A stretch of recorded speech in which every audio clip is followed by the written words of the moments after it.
बोलो सतगुरुदेव भगवान की जय। मेरे प्रिय आत्मनो, आप सबके हृदय में बैठे इस परमात्मा को मेरा कोटि कोटि प्रणाम। सतगुरुदाता तेरी जय। तो इस वीडियो में मैं भक्त प्रहलाद के बारे में, कहानियां तो बहुत हैं, बहुत लंबी कहानी है, लेकिन शॉर्टकट में बता रही हूँ मैं। आगे टाइम रहा तो फिर लंबी कहानियों में आपको बता दूंगी मैं। तो अभी थोड़ा थोड़ा हर कहानियों में से मैं शॉर्टकट में ले रही, मेन पॉइंट है जो, ताकि आप जान सको हर कहानी का लक्ष्य क्या है, क्या बताती है, क्या इशारा करती है कहानी। तो जैसे प्रहलाद भक्त था परमात्मा का, विष्णु भक्त दिखा रखा है ना इसमें। तो उसकी जिंदगी में उसके पिता हिरण्यकशिपु पूरा राक्षस परिवार है। देखो इसमें दैत्य गुरु शुक्राचार्य भी है, वो भी प्रहलाद को मरवाने के लिए कितने उपाय खोजता है, बताता है।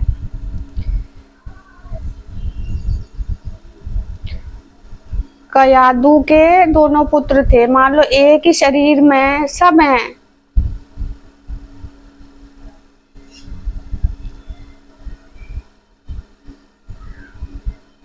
नाम अलग अलग रख दिए गए हैं। तो कयादू के दोनों पुत्र थे, आह्लाद और प्रहलाद। जैसे शिव के दो पुत्र थे ना, कार्तिकेय और गणेश, इसी तरह शुक्राचार्य के भी दिखा रखे हैं दो पुत्र।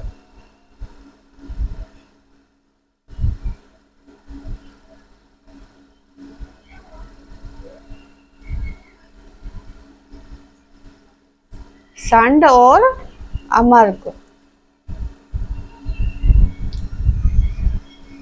तो ये दो का मतलब है, एक प्रकृति में ले जाने वाला और एक परमात्मा में ले जाने वाला।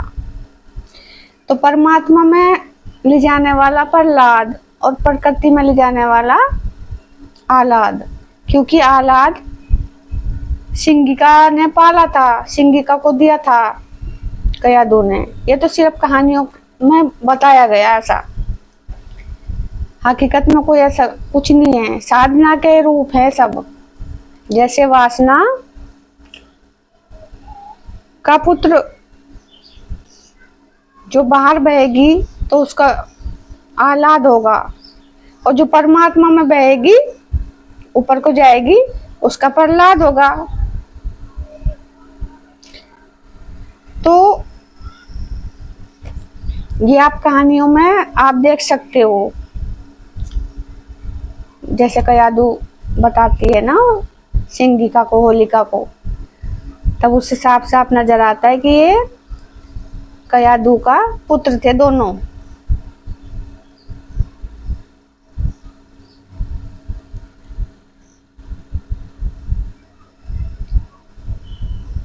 फिर होलिका के मतलब कयादू के कहने, सिंगिका के कहने पर आह्लाद जो है प्रहलाद को सर्प कुंड में घेर देता है।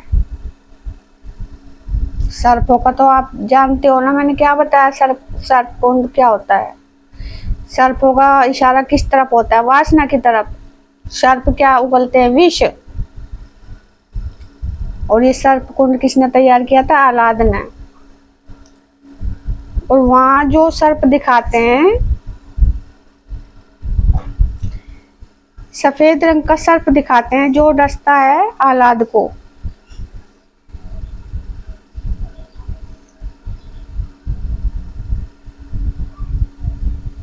यानी परमात्मा में जो चला जाता है उसकी वासना शुद्ध हो जाती है, तो अशुद्ध को मार देती है।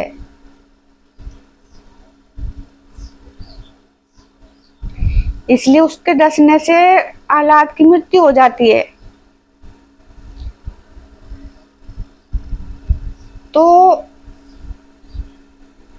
अपने भाई को फिर वो जीवन दान देता है कि बुआ या मेरे पिता को दुख होगा कि मेरी वजह से मेरे भ्राता की मृत्यु हुई, तो परमात्मा से उसे मांगता है, तो वो शुद्ध करके, शुद्ध वासना ही उसका अवतरण होना होता है, उसे वापस दे देते हैं, लेकिन शुद्ध करके। तो यही वश में होना है, वासना को वश में कर लिया। ये सारी कहानी वासना के ऊपर है। तो आह्लाद जो है प्रहलाद का ऋणी हो जाता है कि तुम्हारी वजह से, मैंने तो तुमको मारना चाहा लेकिन तुम्हारी वजह से मैं जिंदा हुआ हूँ, और मैं भी तुम्हारे विष्णु का ही नाम जप करूंगा। वो भी उसके साइड हो जाता है। तो ये पुत्र था होलिका का, जब उसके साइड हो गया तो होलिका को तो फिर जलना ही था। माता पुत्र का वासना से योग होना ही होता है, वैसा पुत्र नहीं होता जैसे हम लोगों का होता है।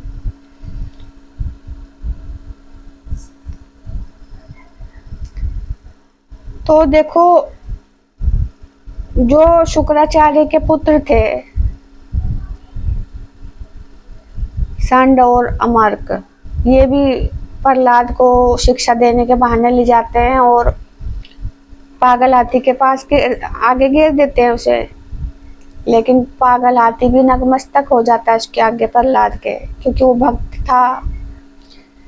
पागल हाथी का मतलब भी वासना से ही है। तो वो भी शांत होकर नमस्कार करता है उसको। तो वो भी मतलब उसकी वासना उसका कुछ नहीं बिगाड़ सकती। जब प्रभु के नाम में लग जाते हैं ना, तो वो सब कुछ संभाल लेते हैं प्रभु।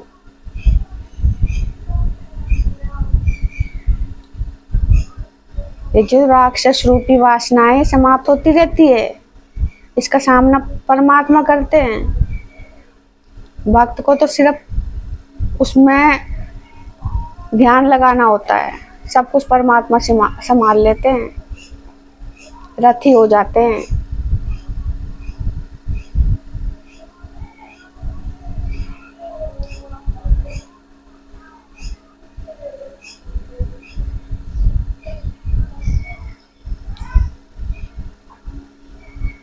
सारथी।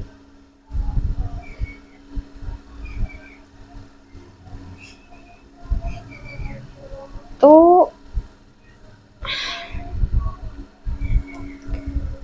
थोड़ा सा एक राक्षसी का भी था ना इसमें, थोड़ा मैंने लिखा था उसका नाम ताकि मैं भूल ना जाऊं। अभी बताती हूँ। शुक्राचार्य फिर अपने दोनों पुत्रों को भेजते हैं कि कृत्या राक्षसी को प्रकट करो, और वो जो है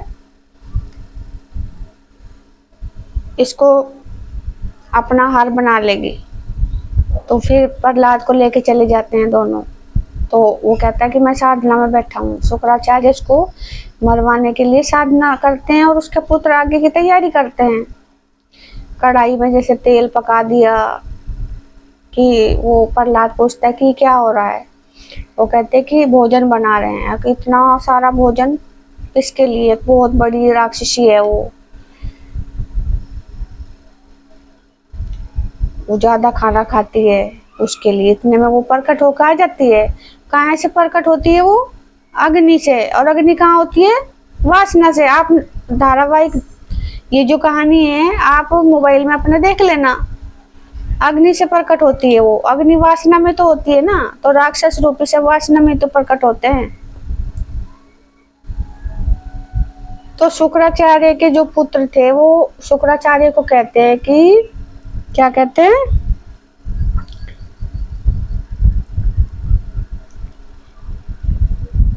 कृत्या को प्रकट करने को कहते हैं, उनके पुत्र को। लेकिन वो कहते हैं कृत्या का जन्म केवल प्रहलाद के लिए ही नहीं, औरों के लिए भी घातक हो सकता है। प्रहलाद ने कहा औरों के लिए भी घातक हो सकता है, लेकिन उसका जो बाप था शुक्राचार्य, वो मानता नहीं, इनको जाओ, कहता है जाओ, जो मैंने कहा वो करो। तो वो चले जाते हैं। तो जब राक्षसी वो प्रकट होती है तो सब भाग जाते हैं बच्चे, गुरुकुल में जो पढ़ने आते हैं। गुरु था, मान रखा था उन बच्चों को, शुक्राचार्य को भी गुरु मानता था वो, उसके बच्चों को भी गुरु। तो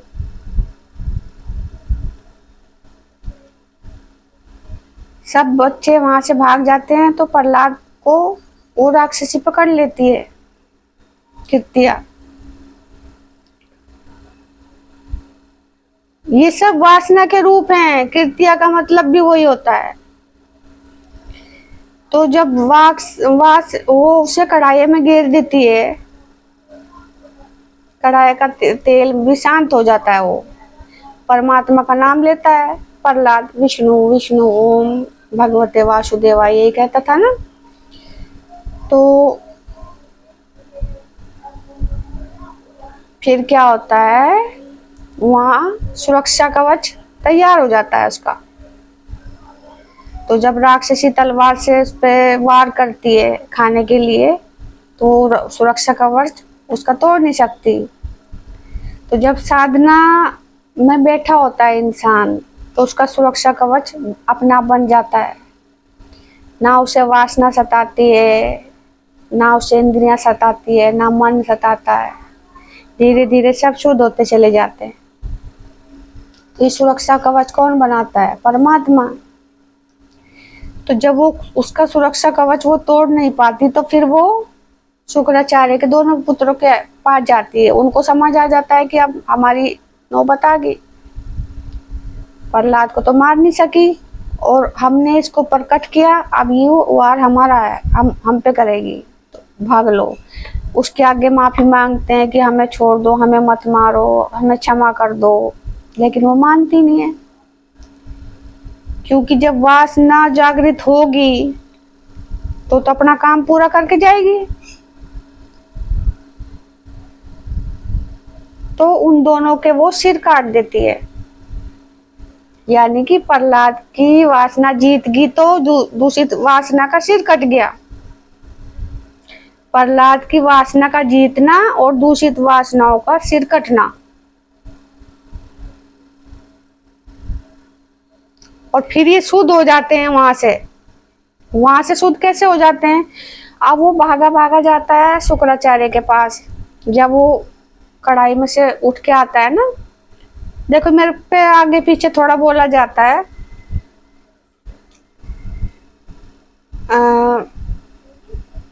तो देखता है कि मेरे गुरु का तो सिर कटा हुआ है, तो भागा भागा शुक्राचार्य के पास जाता है। तो उसको उसकी वो तपस्या में बैठा होता है। तो वो कहता है कि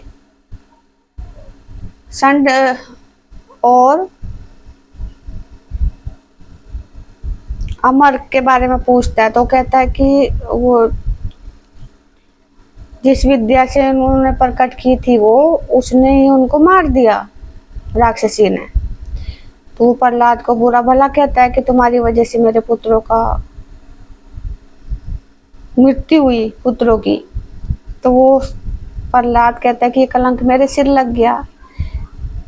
तो अंतिम बार वो भगवान से कहता है कि मेरी अंतिम इच्छा है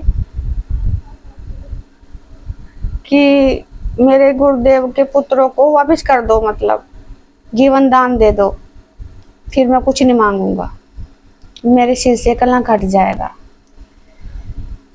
तो लक्ष्मी कहती है विष्णु को कि तुम्हारे मेरे पुत्र की आखिरी विनती है, इसे तो पूरी करनी पड़ेगी।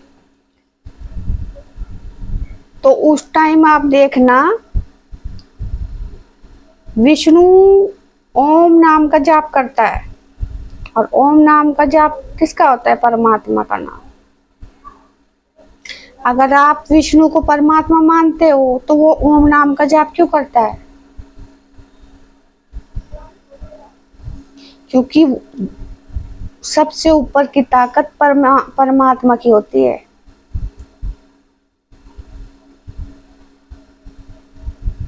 ये छोटे छोटे पॉइंट ही तो नोट किए जाते हैं।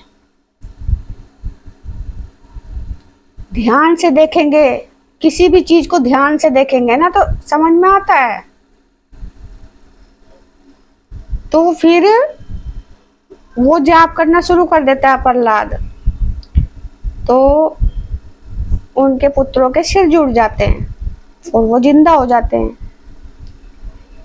जिंदा होने के बाद वो आभार प्रकट करते हैं प्रहलाद पे कि इसने हम तो मृत्यु के मुंह में चले गए थे, इसकी वजह से हमें जीवन दान मिला। तो अपने पिता का भी कहना नहीं मानते, वो बुलाता है शुक्राचार्य की इधर आओ इधर आओ, लेकिन वो कहते नहीं, आज से हमें जो है जीवन दान प्रहलाद की भक्ति से मिला है, तो आज के बाद हम भी प्रहलाद की तरह विष्णु की भक्ति करेंगे। तो यहाँ शुक्राचार्य भी हार जाता है प्रहलाद की भक्ति से, और उसके जो पुत्र थे वो प्रहलाद के साइड हो जाते हैं। यानी कि उसने अपनी वासना पे विजय पा ली। वासना तो एक ही होती है ना, वो शुद्ध करते चले जाते हैं बस धीरे धीरे। जैसे तिल तिल, महाभारत में तिल तिल वासना का अंत हुआ था ना, तो ये भी तिल तिल, तभी तो इतनी सारी वासनाओं के पात्र हैं इसमें, तिल तिल मरती है। तो वो भी उसके साइड हो गए भगवान के। अब इससे आगे की थोड़ी मैं कहानी थोड़ा सा दिखाऊंगी, और बाकी जो इसका रिजल्ट है हिरण्यकश्यप का अंत, वो भी वासना का ही रूप है। अब नरसिंह अवतार से जो इनका अंत होता है वो मैं आपको दिखा के बताती हूँ, और वो इससे अगली वीडियो में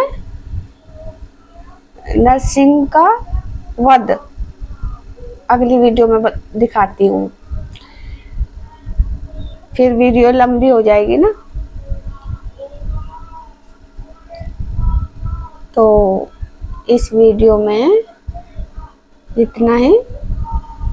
आपने मुझे इतना सुना, आपका बहुत बहुत धन्यवाद। तब तक के लिए मेरी राम राम। सद्गुरुदाता तेरी जय हो।